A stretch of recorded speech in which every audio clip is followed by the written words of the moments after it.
satu versi Melayu, satu lagi versi Minang. Versi Minang ni memang tak faham lah kalau kita baca. Tengok saya baca versi Minang. Anak kanduang Jordan dek kau buah hati limpo baku ruang, sebabnya mangko bunda susah. Ini kalau orang Negeri Sembilan dia faham lah bahasa Minang. Tapi tak tahulah ini bahasa Minang yang Negeri Sembilan pakai ke bahasa Minang yang betul-betul pekatnya. Yang ni ada 3 lagi. Itu hari dah beli, awal dah beli ni, daripada Hamka. Ini antara buku-buku hasilan Hamka yang famous lah. Okey, ada satu lagi, Tenggelamnya Kapal Wendowick. Jadi maknanya saya ada berapa Tenggelamnya Kapal Wendowick ni. So mana ada total 4 lah. Mana ada total 4 Tenggelamnya Kapal Wendowick. 4 judul yang sama, tapi cover lain-lain sebab production dia, terbitan dia lain. So kita tengok tahun dia. So,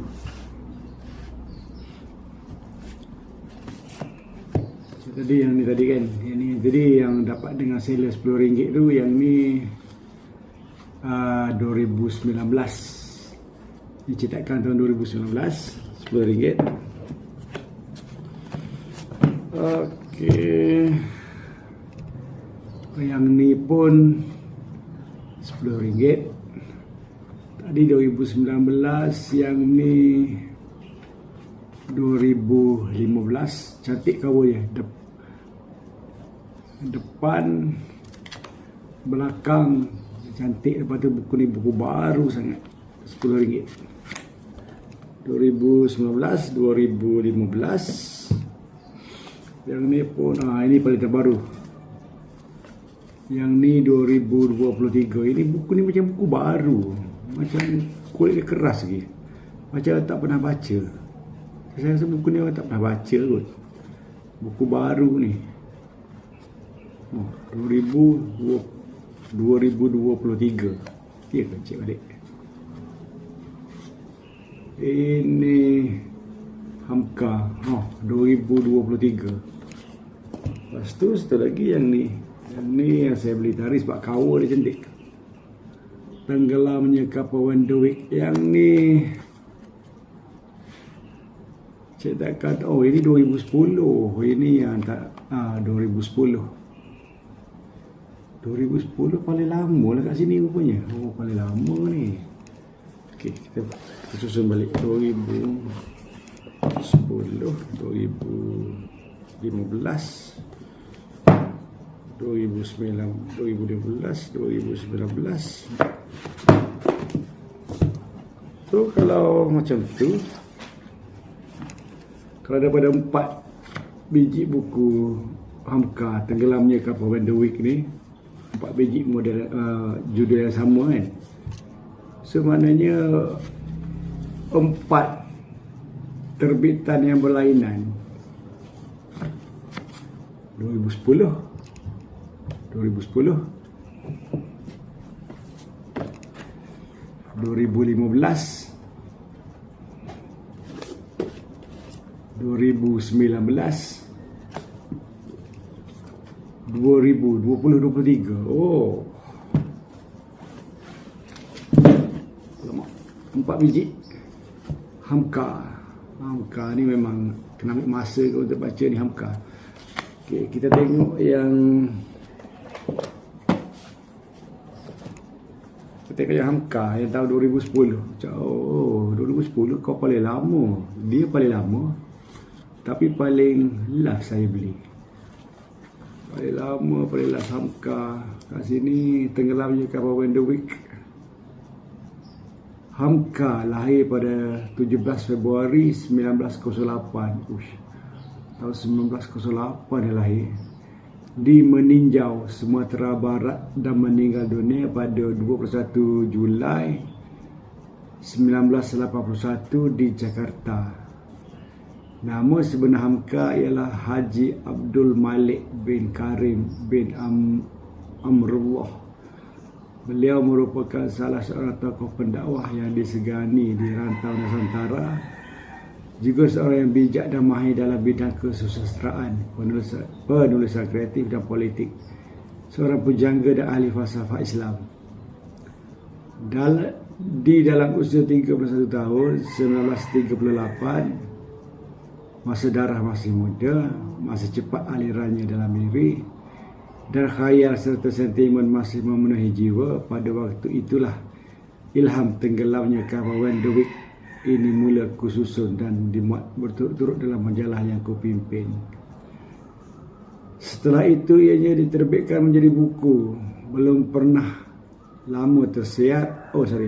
berapa lama tersiar, ianya pun habis. Ramai pemuda yang berkata seakan-akan Tuhan menceritakan nasibku sendiri. Ada pula yang berkata barangkali Tuhan sendiri yang Tuhan ceritakan. Oh, itu dia. Fahamkah tenggelamnya kapal Wenderwick? Okay, selain daripada ini semua bukan tenggelamnya kapal Wenderwick. Selain dari tenggelamnya kapal Wenderwick, kita ada ini antara yang famous kan ni, Hamka, sebuah karya Hamka di bawah lindungan Kaabah. Ini memang antara buku famous dia ni, di bawah lindungan Kaabah. Buku ni buku ni kalau baca ingat setengah hari boleh habis ni, tapi saya belum baca dia. Di bawah lindungan Kaabah yang ni cetakan pertama 2011, cetakan ke-10 2022. Mana yang ni tahun 2022. Di bawah lindungan Kaabah. Ni page ni dia cuma ada bab 85 muka surat. Oh, ni page 85 muka surat. Saya baca satu hari boleh habis ni. Okey, di bawah lindungan Kaabah. Satu lagi buku dia yang famous, Hamka. Ini buku lama ni, Si Sabariah ni harga RM25, tapi buku ni yang specialnya dalam satu buku dia ada dua versi. Dipanggil novel dui bahasa Melayu, setengah buku maknanya sampai habislah cerita tu. Satu versi Melayu, satu lagi versi Minang. Versi Minang ni memang tak faham lah kalau kita baca. Tengok saya baca versi Minang. Versi Melayu, versi Minang. Anak kanduang jo dendek kau buah hati limpo baku ruang, ubek jariah palarai damam sidingin tanpa di kapalu, pamenen mata bundo kanduang putu hijau apakah diuleh, harapan hati pada diri pahlawan duduk urang nan dating, pambau singgah urang nan lalu, pananti halik dari jauh, sebabnya mangko bundo susah. Ini kalau orang Negeri Sembilan dia faham lah bahasa Minang. Tapi tahulah ini bahasa Minang yang Negeri Sembilan pakai ke bahasa Minang yang betul-betul pekatnya. Maknanya itu bahasa Minang. Teks bahasa Minang. So ada satu buku special lah. Buku ni Sabariah. Bahasa Minang, teks bahasa Melayu. Itu dia Sabariah. Jadi buku Sabariah ni antara buku lama daripada Hamka. Cetakan pertama tahun 2020, cetakan kedua 2022, cetakan ketiga 2023. Tengok sini Lalu terdetiklah niat kami di Jejak Tarbiyah. Jejak Tarbiyah ni nama publisher, nama penerbit buku ni. Lalu terdetiklah kami di Jejak Tarbiyah, alangkah baiknya kalau dapat diterbitkan kembali naskah penting bagi Hamka ini semula. Akan tetapi perjalanan menerbitkan naskah Is-Sabrah ini yang sudah terbit 90 tahun lepas buku ditulis. Karya roman pertama Buya Hamka. Tahu apa Inspirasi dari kisah sebenar yang terjadi di kampung halaman Hamka pada tahun 1915, iaitu ketika Hamka berusia 7 tahun. Diterbitkan pertama kali pada Oktober 1928. Ini tahun 2026. Karya Si Sabrah sudah berusia 98 tahun. 98 tahun. Lagi tua daripada kita punya mak bapak ni. 98 tahun buku ni. Sebab tu bahasa dia bahasa 98 tahun lepas. Bayangkan sendiri berapa beratnya untuk kita faham. Itulah sastra. Sastra ni dia kembang kita punya pemikiran, kita punya minda terlalu jauh. Kalau anda rasa anda nak jadi cerdik pandai dalam sastra, bacalah buku-buku Hamka, Pramoedya Tato, atau buku-buku yang mana author yang dah tulis 60 tahun, 70 tahun, 80 tahun lepas. Itu memang kita akan kembali ke masa lampau. Peristiwa yang dia orang tulis tu kebanyakannya based on true story. Memanglah fiction, tapi dia akan campur dengan true story. Okey, itu dia buku-buku daripada Hamka. Banyak lagi buku Hamka ni yang saya belum beli. Ini sebahagiannya. Si Sabrah di bawah lindungan Kaabah. Dan ini tenggelamnya kapal Wenderwick ke sebut macam mana aja dia. Dan spelling dia Wender, Wender ni kapal kapal Belanda, Wigck, Wenderwick kot. Mungkin J tu tak bunyi. Wenderwick, tenggelamnya kapal Wenderwick ataupun Wenderwick, macam itulah pronounce dia. Satu, tenggelamnya kapal Wenderwick, tenggelamnya kapal Wenderwick. Okey, itu dia daripada Hamka.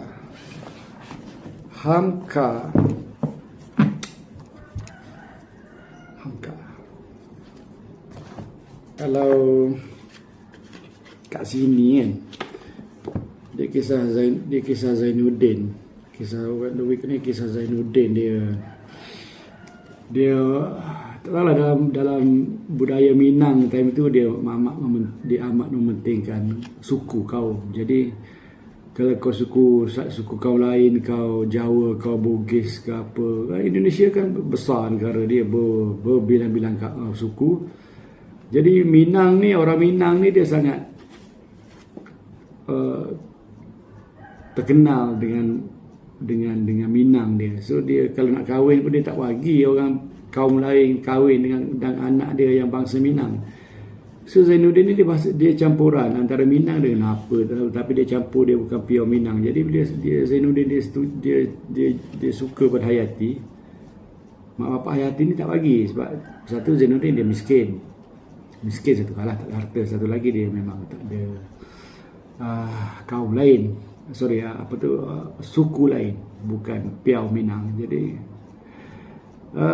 walaupun Zainuddin dia suka dengan Hayati, tapi mak bapak Hayati tak bagi. Jadi dia pun kecewa, dia bawa diri jadi seorang penulis. Hayati ni kemudian dia jumpa dengan seorang apa nama brother tu, tak ingatlah apa nama dia sebab saya belum baca tu. Sinopsis dia kata macam tu lah. Jadi bila dia kahwin dengan Aziz ni orang kaya dan Aziz ni orang kaya dan bangsa Minang. Jadi dia dikahwin. Tapi Aziz ni ada perangai buruk dia tinggalkan Hayati sampailah satu tahap dia homeless. Aziz jumpa Zainuddin sebab dia tahu Zainuddin masih sayang dengan Hayati. Dia suruh kahwin dengan Hayati. Aziz kata tak apalah, dia kata benda tu dah pernah lama. Sampai satu masa dia suruh Hayati balik ke, sebab Aziz dengan Hayati ni dia tinggal dekat bandar Surabaya ke mana ke Malang, dah jadi macam homeless. Jadi dia suruh Hayati balik. Bila Hayati balik dengan kapal Wenderwick ni, kapal tu karam.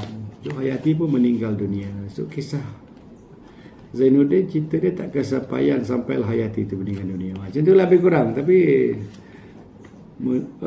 ramai yang review buku ni bagus daripada kita nak faham budaya Minang. Macam mana budaya Minang yang sangat keras dalam kehidupan seharian. Itulah dia. Pro dan kontra. Ada orang kata biar mati anak jangan mati adat lah. Inilah jadinya. Biar mati anak jangan mati adat. Tapi bila adat tu terlalu keras, dia tak bawa ke mana lah. So rugi juga sebenarnya. Seberpada-pada. Okey, itu dia Hamkah.